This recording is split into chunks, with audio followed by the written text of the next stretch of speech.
साथियों, आप सभी को नए साल की बहुत बहुत शुभकामनाएं।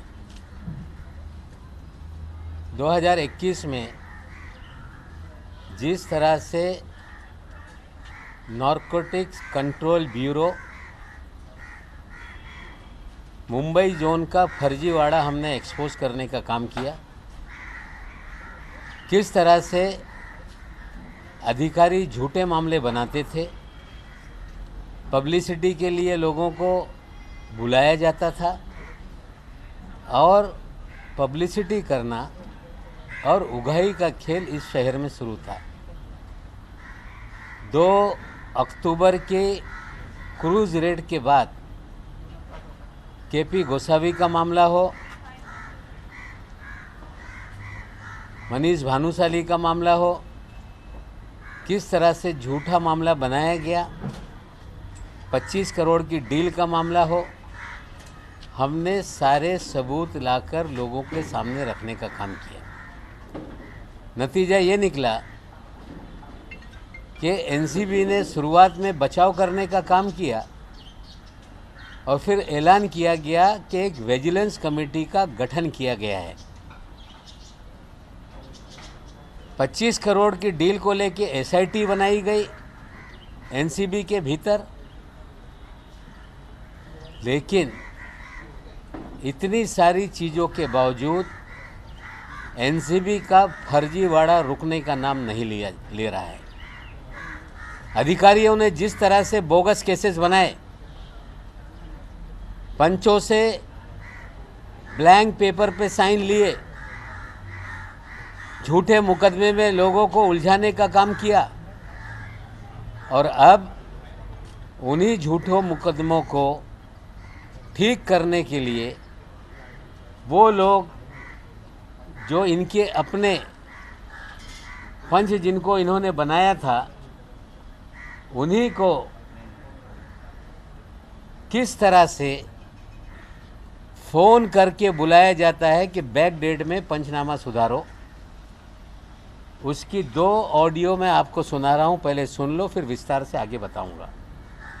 पहला, कोई मैडी नाम का एक पंच है, जो बाबू नाम का अधिकारी है, वो उसको फ़ोन कर रहा है कि आप आओ, बैक डेट में पंचनामे पे दस्तखत करो।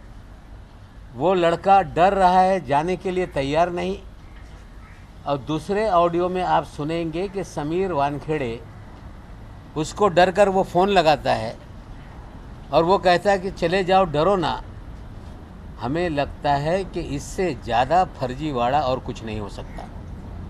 फर्जीवाड़ा करके लोगों पे मुकदमे दर्ज किए गए, फर्जीवाड़ा करके फिल्म वालों से वसूली की गई और जब सारा फर्जीवाड़ा एक्सपोज हो गया तो बैक डेटेड कागज़ पे दस्तखत करने का खेल एनसीबी में चल रहा है। इसका जवाब एनसीबी के डायरेक्टर को देना पड़ेगा।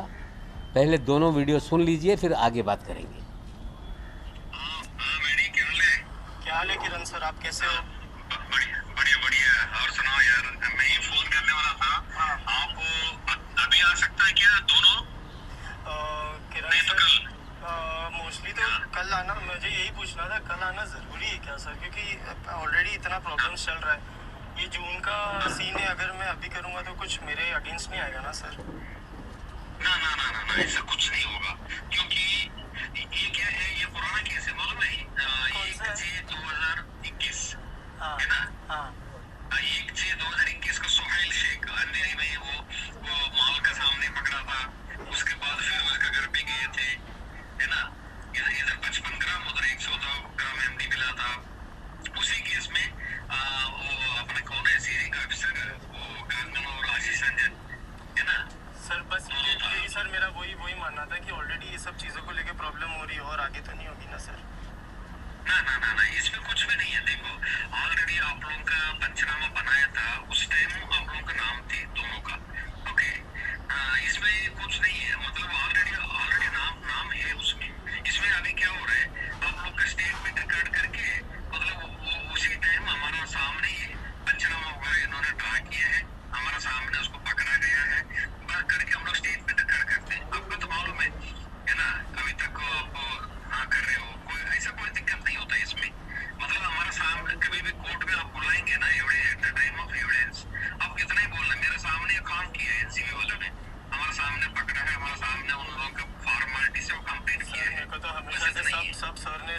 सर सब लोग ने इतना ही बोले थे कि कभी कोर्ट नहीं जाना पड़ेगा सर। नहीं, इसमें तो देखो कोर्ट कब जाना पड़ता है मालूम है?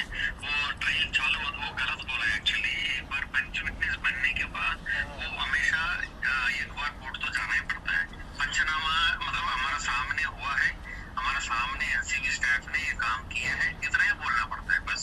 वो तो अभी नहीं है, ट्रायल चालू होता है 3-4 साल के बाद, है ना?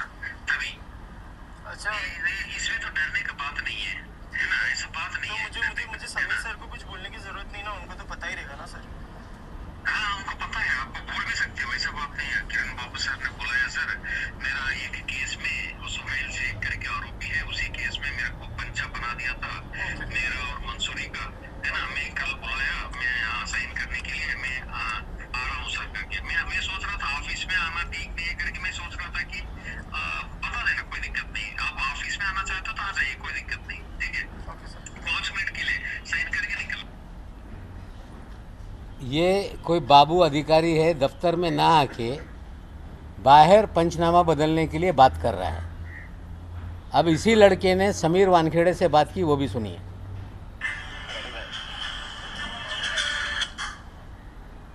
Hello sir.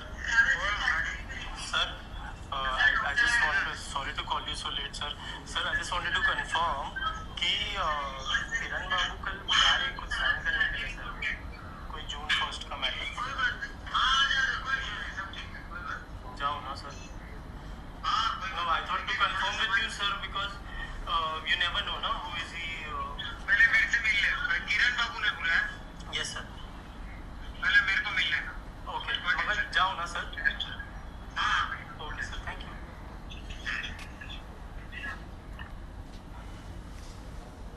ये 2 ऑडियो मैंने आपको सुनाया, जिसमें मैडी नाम का कोई लड़का है, जिसे किरण बाबू नाम का अधिकारी है, कोई मामले में पंच था, उसे बुलाया जा रहा है कि पुराने डेट में आकर आप पंचनामा बदलो। उन्हें डर लग रहा है कि दफ्तर में अगर आएगा तो कुछ गड़बड़ हो जाएगी। कहा जा रहा है कि बाहर मिलके हम लोग पंचनामा बदल लेंगे। लड़का वानखेड़े से बात करता है, कोई डरने की बात नहीं, साइन कर दो। क्या एनसीबी का फर्जीवाड़ा अभी भी बंद नहीं हो रहा है? क्या एनसीबी के वरिष्ठ अधिकारी इस फर्जीवाड़े में शामिल है? पिछले 1 साल से मुंबई शहर में फर्जीवाड़ा करके फर्जी मामले बनाए गए, हजारों करोड़ की वसूली की गई, हवाले के हमने सारे सबूत पेश करने का काम किया और एनसीबी ने कहा कि विजिलेंस जांच होगी। क्या हुआ विजिलेंस जांच का? एसआईटी का गठन किया गया, एसआईटी का क्या हुआ? क्या वसूली की खेल में क्या पूरा महकमा शामिल है क्या? और जब हमने फर्जीवाड़ा एक्सपोज करने का काम किया, अधिकारी के घर वाले हमारे खिलाफ कोर्ट में गए, मानहानि का दावा दायर किया, हमें बोलने से रोकने का प्रयास किया गया और हमने मानहानि के दावे में कोर्ट का आदर करते हुए वो सारे मामले कोर्ट के अलावा हम कहीं नहीं बोलेंगे। लेकिन उसी ऑर्डर में हमने स्पष्ट रूप से पूछा था कि अगर एनसीबी या केंद्रीय एजेंसियां कुछ गलत करेगी तो मुझे उस पर सवाल खड़ा करने का अधिकार है। ये मामला पंचनामा बदलने का है और हम पूछना चाहते हैं कि इस मामले को लेके डीजी एनसीबी क्या कार्रवाई करेगी बाबू पे, क्या कार्रवाई करेगी समीर वानखेड़े पे। हम पूछना चाहते हैं कि स्मगलर के जरिए पीआर एजेंसी लगाई जा रही है, ड्रग पेडलर के जरिए लाखों रुपया पीआर एजेंसी पे खर्च करके खबरों को प्लांट किया जा रहा है। 1 तारीख के दिन एक खबर टाइम्स ऑफ इंडिया में छपी कि समीर खान के खिलाफ नारकोटिक्स कंट्रोल ब्यूरो ने हाई कोर्ट में जमानत रद्द करने की अर्जी दाखिल की है। अच्छी बात है, एजेंसी का अधिकार है, कोई भी जजमेंट आ जाए, उन्हें नहीं पसंद है तो उसके खिलाफ वो अपील दायर कर सकते हैं। रिया चक्रवर्ती के अंदर सुमित चक्रवर्ती के मामले में पिछले 1 साल से अपील पेंडिंग है। समीर खान के खिलाफ आपने अपील दायर की, कोर्ट से कागज निकलता तो बेहतर था। लेकिन जिस तरह से ये अनसाइंड टीआर एजेंसीज ने एनसीबी का जो प्लिंथ है उसे सर्कुलेट किया, इसका मतलब कहीं ना कहीं मेलेफाइड इंटेंशन से पब्लिसिटी करने का खेल शुरू है। एक और इसमें गहरा मुद्दा निकलता है। मैं आपको जोगले करके ऑर्डर की कॉपी सर्कुलेट करता हूं। पूरी तरह से फर्जीवाड़ा करके लोगों को फंसाया गया, ये ऑर्डर में स्पष्ट है। हमने ये मानहानि के मामले में भी इस चीज़ों को रखने का काम किया। जिस दिन जमानत हुई उसके बाद से लगातार कहा जा रहा था कि हम जमानत कैंसिल करने के लिए जाएंगे, और मैं जिम्मेदारी से बोलता हूं कि इसमें भी पूरी तरह से मुझे डराने का प्रयास किया जा रहा है। हम पूछना चाहते हैं कि मैन एक्यूज करण सजलानी है, 6 आरोपी हैं, सिर्फ समीर खान के खिलाफ क्यों ये अपील दायर की गई? जो करण सजलानी है, जिसके यहाँ से माल पकड़ा गया, जो सो कॉल्ड गांजा कहा जाता है, तंबाकू था, उसके खिलाफ अपील दायर नहीं की गई। राहिला फर्नीचर वाला के खिलाफ अपील दायर नहीं की गई। सिर्फ समीर खान के खिलाफ अपील दायर करके पब्लिसिटी का खेल शुरू हो गया। हम न्यायालयीन लड़ाई न्यायालय में लड़ेंगे। हमने मामला क्वैश करने के लिए भी हाई कोर्ट में डाला है, और जिस तरह से कागजात में कहा जा रहा है हाई कोर्ट में कि 84 kg so called positive report में आया है, इसी एजेंसी ने लोअर कोर्ट में लिख कर दिया है कि 1 किलो 100 ग्राम पॉजिटिव है, लेकिन जज ने उसे भी नहीं माना, सिर्फ 7 ग्राम का मामला था। हमें लगता है फर्जीवाड़ा का मर्यादा पार की जा रही है। अगर एनसीबी बहुत ही प्रोफेशनल एजेंसी है तो उन्हें बताना पड़ेगा कि अकेले सिंगल आउट करके समीर खान के खिलाफ क्यों अपील में गए, करण सजलानी के खिलाफ क्यों नहीं? क्या हमें डराया जा रहा है? उन्हें समझना पड़ेगा कि नवाब मलिक डरने वाला नहीं, तुम्हारे फर्जीवाड़े को पूरी तरह से खोलने का काम करेगा। पिछले 1-2-4 दिनों से जिस तरह से खबरें प्लांट की जा रही है, समीर वानखेड़े खबरें प्लांट कर रहा है कि मैं एक्सटेंशन नहीं मांग रहा हूं, मैं 3 महीने छुट्टी पे जाने वाला हूं।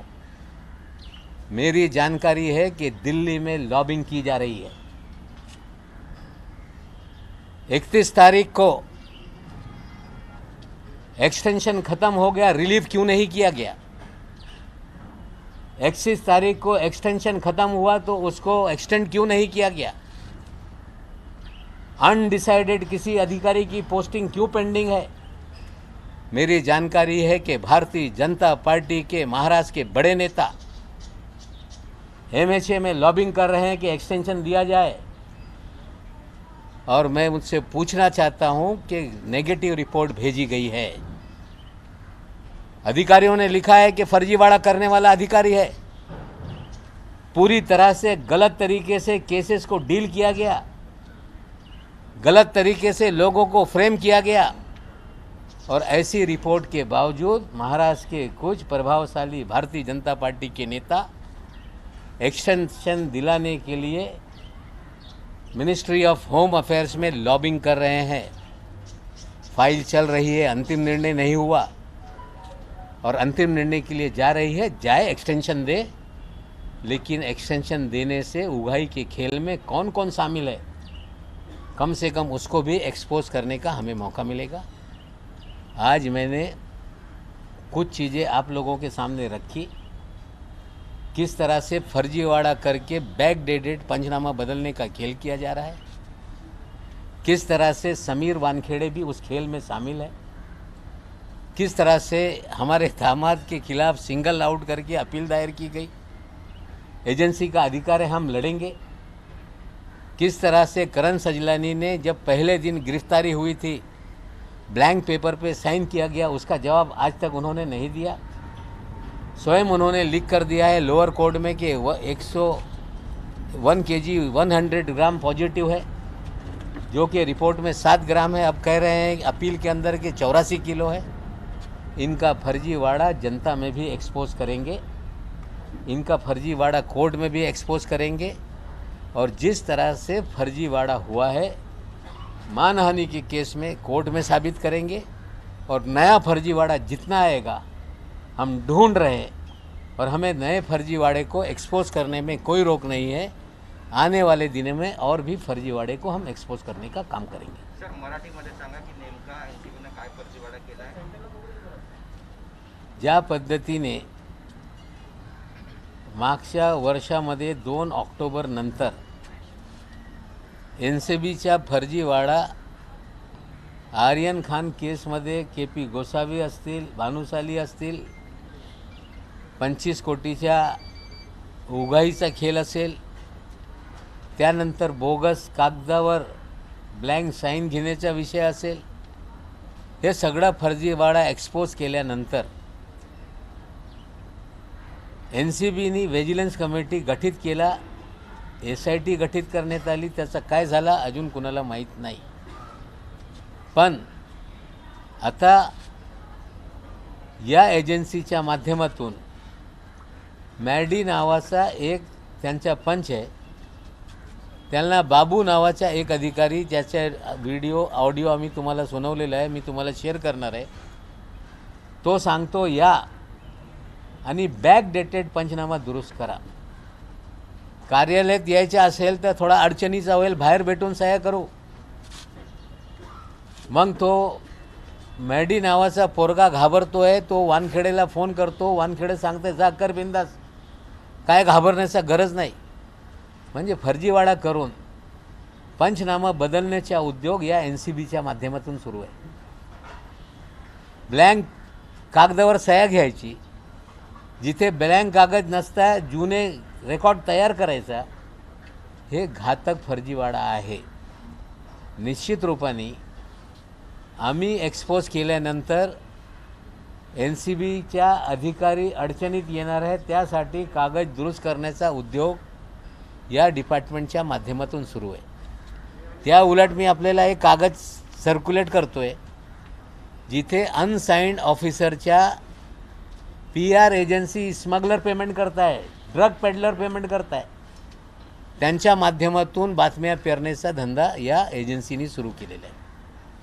आणि त्याच्यात जे अपीलमध्ये गेले आहे त्याच्यात करण सजलानी नावाच्या मुख्य आरोपीच्या विरोधात नाही, नुसता समीर खान नवाब मलिकचा जवाई आहे, याच्या बेल रद्द केलं पाहिजे, त्यांचा अधिकार आहे। पण आमचा प्रश्न आहे सर्वांसाठी का गेले नाही? सिंगल आउट करून समीर खानच्या विरोधात जात आहे, माझ्या मनात भीती निर्माण करण्यासाठी। तुम्ही ज्या पद्धतीने शाहरुख खानच्या मनात भीती निर्माण करण्याचा उद्योग केला, आमच्या घरवाल्यांच्या मनात भीती निर्माण करण्याचा उद्योग केला, नवाब मलिक घाबरणार नाही। नव्याने फर्जीवाड़ा समोर आणतोय। कोर्टाने स्पष्ट मला सांगितलेलं आहे की एजन्सीच्या नवं काही असेल तर बोलण्याचा माझा अधिकार आहे, त्या अधिकाराखाली मी बोलतोय। आणि ज्या पद्धतीने PT बाबू आणि समीर वानखेड्यांनी पंचनामा बदलण्याचा उद्योग केलेला आहे, याच्या कारवाई काय करणार आहे DG, याचं उत्तर आमच्याकडून अपेक्षित आहे। 1 आठवड्यापासून काही बातम्या पेरण्यात येत आहे की मी काय एक्सटेन्शन मागत नाही, सुट्टीवर जाणार आहे। माझी माहिती आहे की त्यांच्या एक्सटेन्शनसाठी भारतीय जनता पक्षाचे महत्त्वाचे नेते मुंबईचे, महाराष्ट्राचे MHA मध्ये लॉबिंग करताय। एनसीबीच्या अधिकाऱ्यांच्या माध्यमातून एक्सटेन्शन देऊ नका।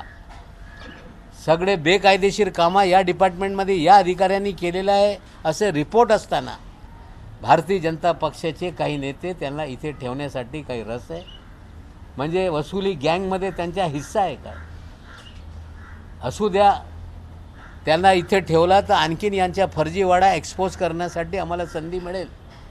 पण ज्या पद्धतीने इतका होऊनही हे मुजोर अधिकारी ज्या पद्धतीने पंचनामा बदलण्यासाठी मस्त आहे, निश्चित रूपाने हा सगळं विषय इन्क्वायरीसाठी मी स्वतः पत्र लिहिणार आहे, कोर्टासमोर हा विषय घेऊन जाऊ आणि बरेचसे काही यांच्या आणखीन पुरावे माझ्याकडे आहे. टप्प्याटप्प्याने या NCBच्या लोकांच्या आणखीन फर्जीवाडे भविष्यात मी काढणार आहे. आज मला उत्तर अपेक्षित आहे की हे पंचनामा बदलण्यासाठी कट कारस्थान होत होता काय याचे लेखी तक्रार व्हिडिओ आम्ही त्यांना सादर करणार आहोत आणि NCBकडून आम्हाला उत्तर अपेक्षित आहे की या केसमध्ये करण सजलानी व इतरवर का तुम्ही बेल ॲप्लिकेशन रद्द करण्यासाठी केलं नाही, समीर खानसाठी सिंगल आउट करून का गेलं आहे, का आम्हाला आमच्या मनात भीती निर्माण करण्यासाठी उद्योग करताय. आम्ही घाबरणार नाही आणि जे अधिकारी नियम तोडून बेकायदेशीर कामं करताय त्यांच्या लढा हे लॉजिकल एंडपर्यंत घेऊन मी जाणार आहे आणि माझा लढा हे थांबणार नाही.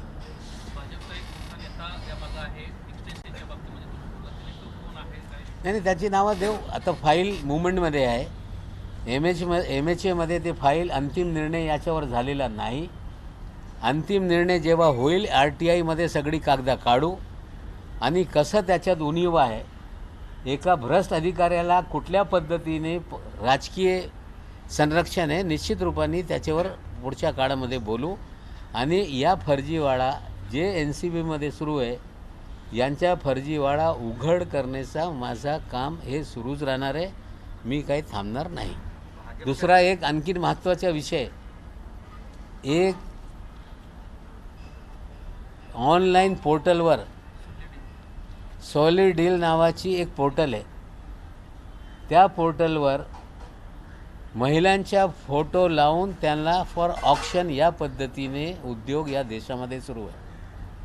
त्याच्यात बहुतांश अल्पसंख्याक समाजाची मुली आहे.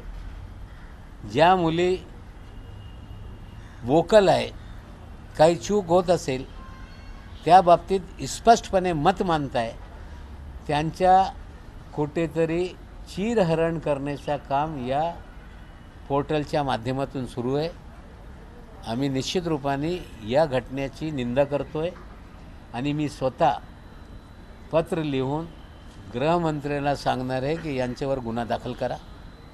जे कोणी पोर्टल कुठे चालवत असतील त्यांना अटक झालं पाहिजे, कारण त्याच्यात मुंबईतलीही काही मुली आहे.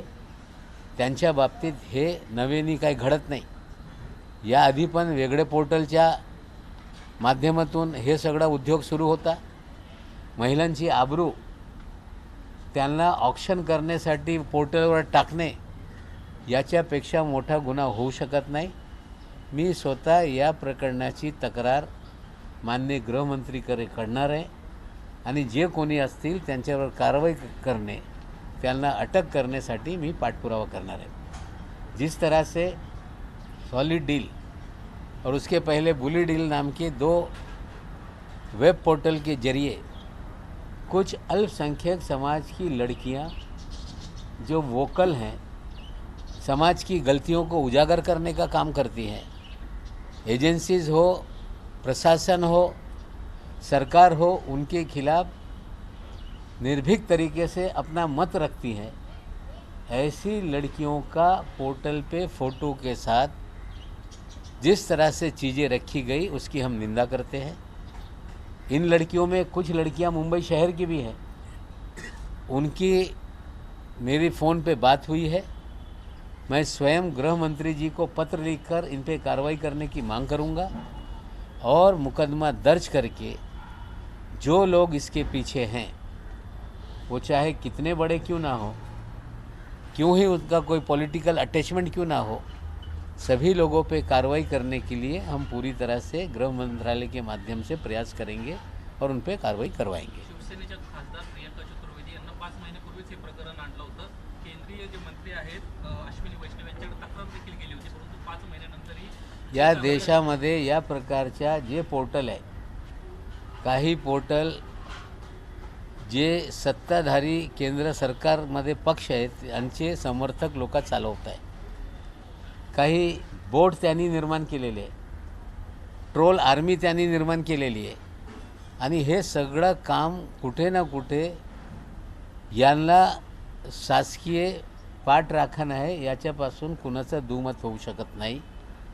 जरी केंद्रीय यंत्रणा यांच्यावर कारवाई करत नसतील, निश्चित रूपाने महाराष्ट्रामध्ये या मुलींच्या बाबतीत काही घडलेलं आहे. महाराष्ट्राची ती मुली आहे.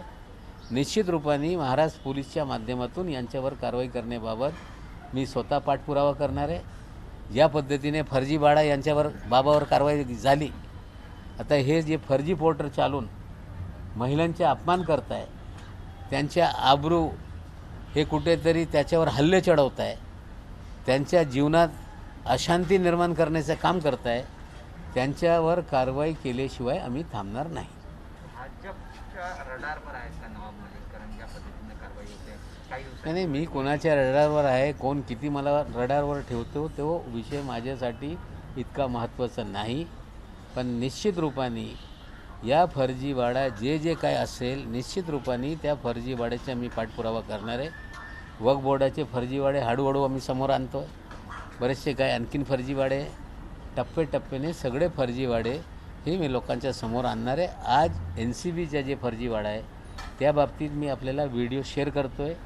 हे दोन्ही कागद मी शेअर केलेला आहे आणि निश्चित रूपाने भविष्यात आणखीन जे असेल विषय मी आपल्यासमोर मांडणार आहे. धन्यवाद. सर, मैं हिंदी में जानना चाहेंगे, आपने कहा कि बीजेपी के कुछ नेता लॉबिंग कर रहे हैं महाराष्ट्र बीजेपी के, उन नेताओं के जरा नाम अगर हो तो बताएंगे RTI में वो फाइल भी मांगेंगे, कौन लॉबिंग कर रहा है, किस तरह से नेगेटिव फाइल को पॉजिटिव करने का प्रयास हो रहा है.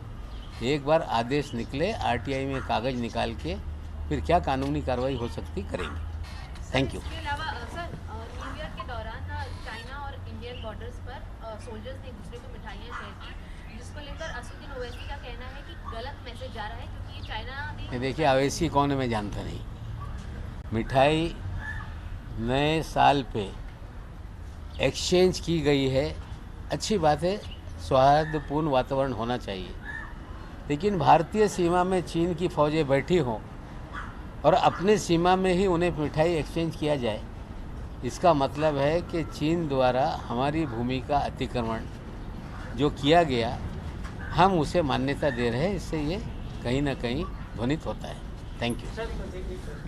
चलो यार, आप सामने सवाल पूछना है तो मैं उठून थँक्यू बोलने के पहिले पूछो ना प्लीज.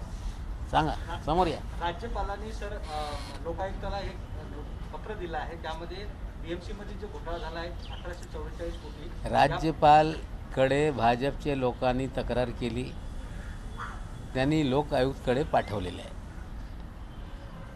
चौकशीचा अर्थ हे नाही की त्याच्यात घोटाळा आहे.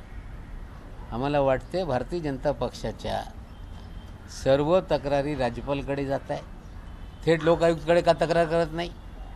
म्हणजे राजभवन हे राजकीय आखाडा झालेला आहे. तो 12 आमदारांचा विषय असेल, तो विधानसभा अध्यक्ष निवडणुकीचा विषय असेल, दैनंदिन भारतीय जनता पक्षाचे नेते जाऊन राजभवनाचा वापर राजकीय हेतूंनी करताय. बंगाल असेल, महाराष्ट्र असेल, राजभवन हा राजकीय आखाडा झालेला आहे आणि याच्या बाबतीत कुणाच्या मनात दुमत नाही. आई भवानीचा गजर म्हणजे